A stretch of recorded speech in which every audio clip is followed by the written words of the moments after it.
Welcome back. Today we are continuing through element 15 of your life book, How to Eat Healthy for Life.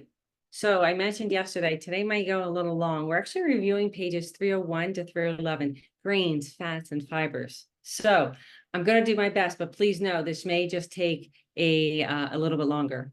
So Dr. A says that this may seem a little melodramatic, but that it's true. He said your grain selections really are going to set the stage for success or failure. So starches come in a vast array of options. Sadly, most of the options are developed and promoted by fast foods and processed food industries, and they're bad for you. Healthy starches, on the other hand, they're nutrient rich and slow burning fuel that actually can have long lasting energy. So when looking for starches, it's essential to consider their position on that glycemic index. All right. And that's what we have been talking about all along. All right. So you will take a look there. All right. So most processed and prepackaged foods score high on the index, meaning that they deliver large amounts of carbs and must be avoided. Instead, shop for the low glycemic starches using that color system. Remember our 9-inch plate, 25% of your plate, which is about the size of a tennis ball. That's the amount of grains that you're going to be using. So healthy grains, right, or healthy starches include they can include bread, pasta, noodles, and some breakfast cereals made from whole grain sources such as rice, oats, wheat, barley, rye. Okay. Potatoes, even though they're considered a vegetable, they act really more like a refined starch due to the high glycemic and the high carb content. So let's talk about some unhealthy grains or starches, which really are a habit of disease. And what about the what is it that's why so many of us really choose to eat these starches and they're actually poisoning our body? Well, so the unhealthy starches, like the ones in the chart, they're convenient, they're inexpensive, they're readily available, and they're really tempting.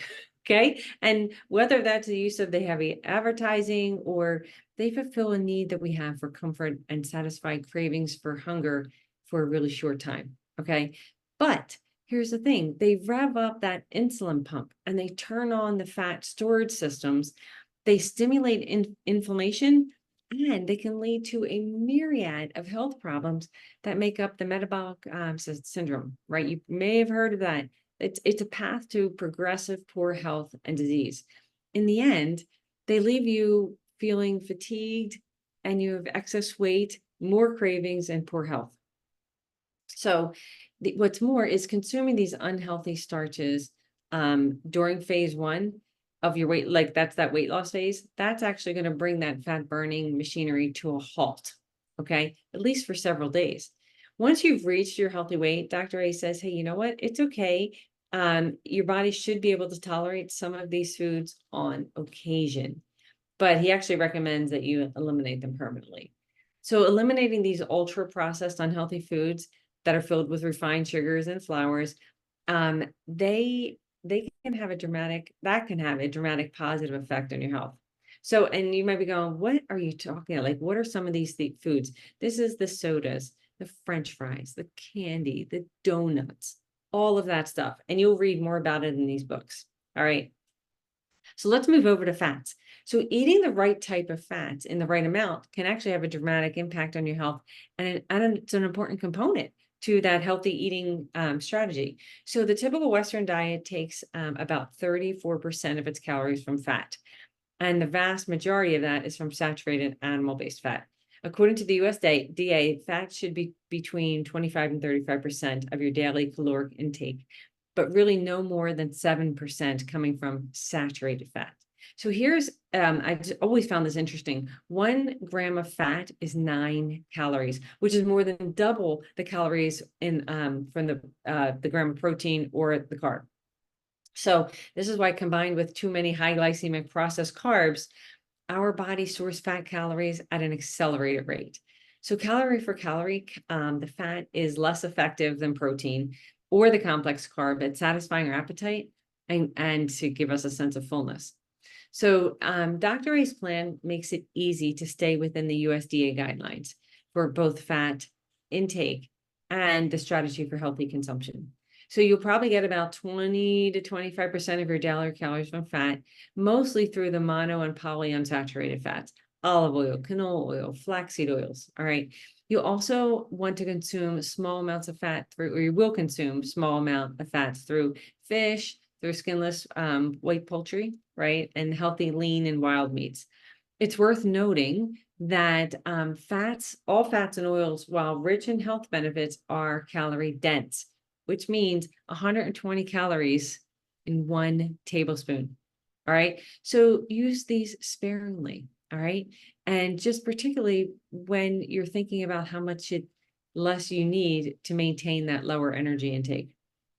So when you talk about cooking and salad oils, the one of the benefits of the oils that are high in monounsaturated fats is that when they're heated up, they develop fewer free radicals in polyunsaturated oils. Okay, so the mono unsaturated better than a polyunsaturated. That means they're great for cooking. But so here's something that I always found interesting: olive oil, although very healthy for you, it's really not great for high temperature cooking because it has a low smoking point, if you haven't experienced that.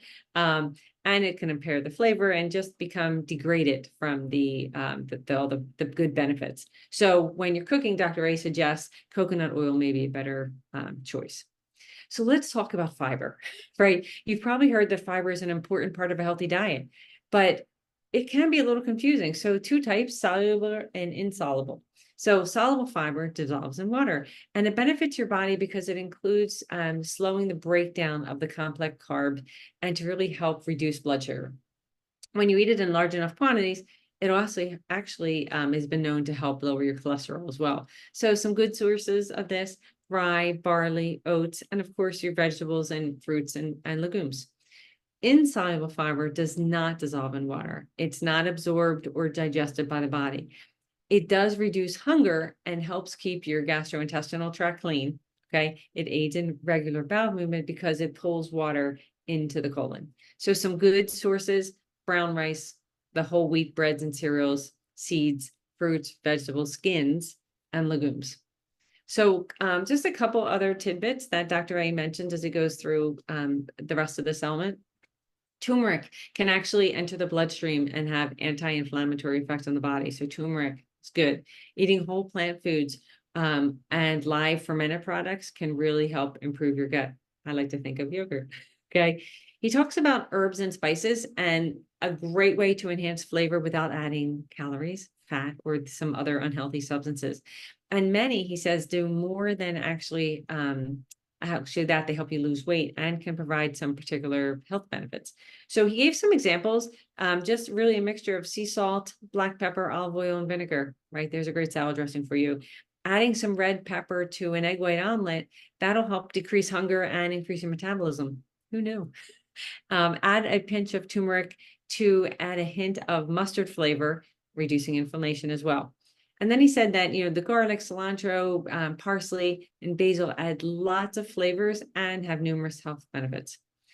Many of us have too much salad dressing, and that can turn a really healthy option into a calorie disaster.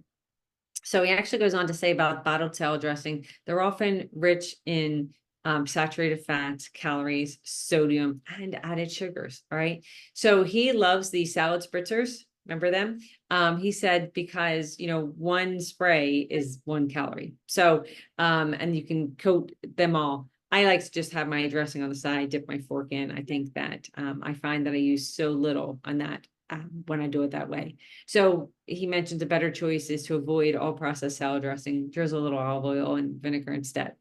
Okay. So let's talk about sugar and fat, the non-nutritive agents.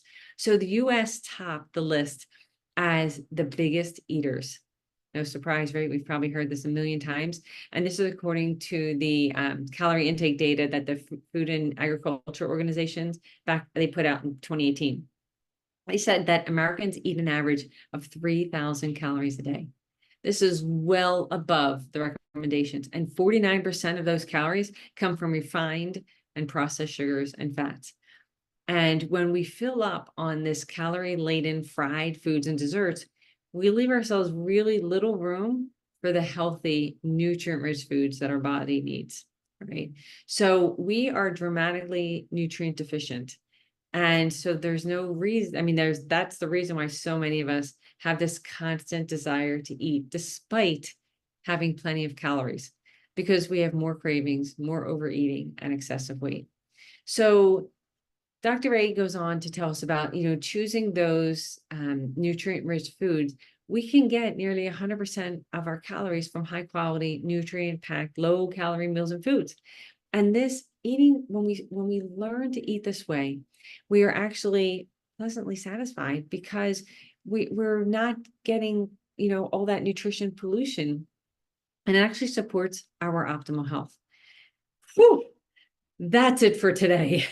Thanks for joining me. That was a lot of information as we are almost finished element 15 of our life book. Tomorrow, we're going to wrap it up. We're going to talk about eating out, which is super exciting because so many of us like to do that.